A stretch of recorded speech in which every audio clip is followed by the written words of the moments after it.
끝나지 않을 건가? 넷플릭스 드라마 경성 크리처 시즌2가 드디어 9월 27일 개봉일을 공개하고 예고편들이 하나둘씩 올라오고 있습니다. 예고편을 보면서 재미있는 상상을 해보게 되는데요. 그럼 지금부터 시즌1을 간단히 정리하고 시즌2의 궁금증을 하나씩 풀어가 보겠습니다. 드라마 사이코지만 괜찮아 그리고 스토브리그를 연출했던 장동윤 감독이 시즌2까지 이어 연출을 맡았는데요. 저는 사이코지만 괜찮아를 재밌게 봐서 기본 이상의 믿음이 있습니다. 그리고 박서준과 한소희가 조금은 다른 포지션이긴 하지만 그대로 출연합니다. 시즌1의 배경이 1945년 광복전 혼란스러운 시대의 경성의 봄이었다면 시즌2는 80년 후 지금의 2024년을 배경으로 현재에서 벌어지는 총 7부작으로 구성된 이야기입니다. 내 이름은 장호재입니다. 이 드라마는 일반적으로 크리처 스릴러물이라고 하는데요.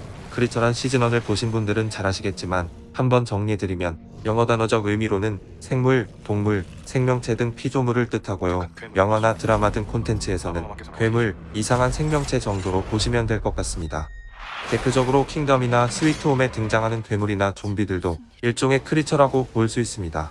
콘텐츠마다 조금씩 다른 모습으로 표현이 되고 있어서 이번 시즌2에서는 어떤 상상의 생명체가 등장할지 이 부분이 가장 기대되는 지점입니다. 시즌1에 출연한 두 주인공을 살펴보겠습니다. 경성 최고의 전당포 금옥당의 주인이자 본정거리 정보통 장태상은 시즌2에서는 돈 되는 일은 무엇이든 맡아 처리하는 일종의 흥신소 부강상사의 부대표로 나옵니다. 반면 실종된 사람을 찾아주는 전문 도둑꾼 윤채옥은 과거처럼 실종자를 찾아주는 일을 계속하고 있는 것 같습니다. 그리고 시즌1에서 가장 중요한 장소였던 옹성병원은 사람들이 사라지는 모든 의심의 근원지이자 이 병원에서 비밀리에 만들어지고 있는 괴물의 실체는 과연 무엇이고 그것을 조종하고 있는 인물들의 거대한 음모가 가득한 공간이었다면 시즌2에서는 병원 대신 제약회사가 등장하는데요. 이름은 전승제약, 평범한 제약회사를 가장한 비밀스런 실험을 하는 과거의 웅성병원과 같은 조직입니다. 이 드라마는 한마디로 인간의 욕심으로 탄생한 괴물과의 결투에서 살아남기 위해 그리고 사랑하는 사람들을 구하기 위해 치열한 사투를 벌이는 이야기라 할 수 있습니다. 시즌1에서 못다 이룬 끝나지 않은 이야기들이 시즌2에서 과연 어떤 결말을 가져다 줄지 궁금한데요. 괴물이 된 엄마가 건네준 나진을 마신 채옥, 그리고 나진이 들어간 물을 마시고 괴물로 변한 명자, 그리고 그녀가 낳은 아기의 뇌에 들어간 나진, 마지막으로 죽음의 문턱에서 살아남은 것으로 추측되는 마에다 등 과거에서 이어지는 비극의 연결고리들이 하나씩 등장하게 되고 과연 이 사건들이 현대에서 어떻게 전개될지, 인물들의 복잡한 관계의 결말은 어떤 국면을 맞이할지, 이것이 시즌2의 관전 포인트라 할 수 있습니다.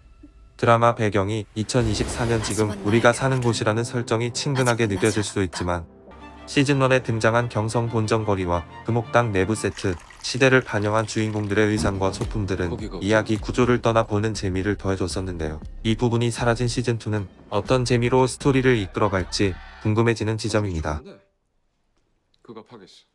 시즌2 예고편을 보면 장태상의 모습을 하고 있는 장호재가 등장하고 윤채옥은 과거의 기억을 그대로 간직한 채 등장하는 것으로 보입니다.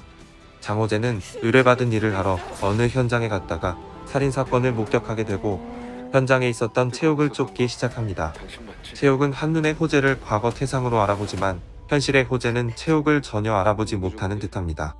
채옥은 은비제란 이름으로 과거 시절과 같이 실종자를 찾아주는 일을 하고 사건 현장에서 태상을 닮은 호재를 만나면서 이들의 인연은 다시 시작됩니다.